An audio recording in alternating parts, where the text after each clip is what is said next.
Right Vizianagaram వద్ద పరిస్థితి ఏ విధంగా ఉందో మా ప్రతినిధి శివశంకర్ అందిస్తారు. శివశంకర్, విజయనగరం వ్యాప్తంగా కూడా మొత్తం ఎన్ని పోలింగ్ కేంద్రాలు అందుబాటులో ఉన్నాయి? ప్రధాన పోటీ ఏ అభ్యర్థుల మధ్య ఉండనుంది? కంప్లీట్ డీటెయిల్స్ ఏ విధంగా ఉన్నాయి? రాధిక, ఇప్పటికే ఉత్తరాంధ్ర ఉపాధ్యాయ ఎమ్మెల్సీలకు సంబంధించి పూర్తి ఏర్పాట్లు అయితే అధికారులు ఇప్పటికే చేసినట్లు మనం చూసుకోవచ్చు. అయితే దీనికి సంబంధించి మనం చూసుకున్నట్లయితే ఉదయం 8 గంటలకు పోలింగ్ ప్రారంభం కానుంది. సాయంత్రం 4 గంటల వరకు అయితే పోలింగ్ జరగనట్లు ఇప్పటికే ఎన్నికల అధికారులు కూడా ధృవీకరించినటువంటి పరిస్థితి ఉంది. సో దీని ప్రకారం మనం చూసుకున్నట్లయితే మొత్తం 29 పోలింగ్ కేంద్రాలు ఒక విజయనగరం జిల్లాలో కేటాయించారు. అదేవిధంగా పార్వతీపురం మన్యం జిల్లాలో చూసుకుంటే సుమారు 16 పోలింగ్ కేంద్రాలను అయితే ఏర్పాటు చేయడం జరిగింది. మొత్తం ఒక విజయనగరం జిల్లాకు సంబంధించి చూసుకుంటే సుమారు 5,600 ఓటర్లు అయితే ఇక్కడ ఓటు వినియోగించుకున్నారు. అదేవిధంగా పార్వతీపురం మన్యం జిల్లాకి సంబంధించి మనకు సుమారు 1600 మంది టీచర్లు అయితే ఓటు హక్కును వినియోగించుకునేది. భద్రతా సంబంధం చూసినట్లయితే మనకి సుమారు ఒక విజయనగరం జిల్లాలో 500 మంది పోలీసులతో అయితే పటిష్టమైనటువంటి బందోబస్తు ఏర్పాటు చేయడం జరిగింది.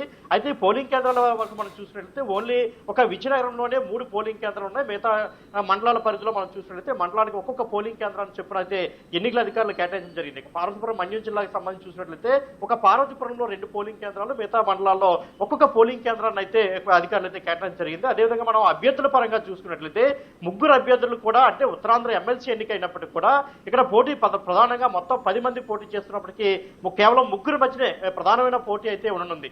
మనం చూసుకున్నట్లయితే ఏపీటీఎఫ్ నుంచి పాకలపాటి రఘువర్మ పోటీ చేయనున్నారు. అదేవిధంగా మనం చూసుకున్నట్లయితే పీడీఎఫ్ అభ్యర్థిగా కోరిట్ల విజయ్ గౌరి బరిలో ఉన్నారు. అదేవిధంగా మనం చూసినట్లయితే పీఆర్టీ అభ్యర్థిగా మాజీ ఎమ్మెల్సీ గాది శ్రీనివాసరాయుడు అయితే మనకి పోటీలో ఉన్నారు. కేవలం ఈ 3 మధ్య ప్రధానంగా పోటీ నెలకొంది. ఎందుకు అంటే మనం చూసినట్లయితే ఏపీటీఎఫ్ నుంచి పోటీ చేస్తున్నటువంటి పాకలపాటి రఘువర్మకి కూటమి ప్రభుత్వం పూర్తి స్థాయిలో మద్దతు ప్రకటించింది. ఇప్పటికే కూటమి నేతలందరూ కూడా ఉత్తరాంధ్ర వ్యాప్తంగా పూర్తి స్థాయిలో ప్రచారం నిర్వహించారు. ముఖ్యంగా గ్రాడ్యుయేట్ ఎమ్మెల్సీ ఎవరైతే బొబ్బిలి చిరంజీవి ఉన్నారో ఆయన కూడా పూర్తి స్థాయిలో వ్యాపారి చిరంజీవి ఎవరైతే ఉన్నారో ఆయన కూడా పూర్తి స్థాయిలో ఎన్నికల ప్రచారం నిర్వహించి కూటమి అభ్యర్థి రఘువర్మని గెలిపించాలని ఆయన కోరడం జరిగింది. అదేవిధంగా మనకి జనసేన టీడీపీ నాయకులు ఇద్దరూ కూడా పోటాపోటీగా ప్రచారం నిర్వహించారు. కూటమి అభ్యర్థి ఏపీటీఎఫ్ అభ్యర్థి రఘువర్మని గెలిపించాలి. అదేవిధంగా యూటీఎఫ్ నుంచి కూడా పూర్తి స్థాయిలో పీడీఎఫ్ అభ్యర్థి ఉన్నటువంటి విజయ్ గౌడ్ కూడా గెలిపించాలి. వాడు కూడా పూర్తి స్థాయిలో ప్రచారం నిర్వహించినటువంటి పరిస్థితి ఉంది. అదేవిధంగా మాజీ ఎమ్మెల్సీ గాది శ్రీనివాసరావు ఆయన అయితే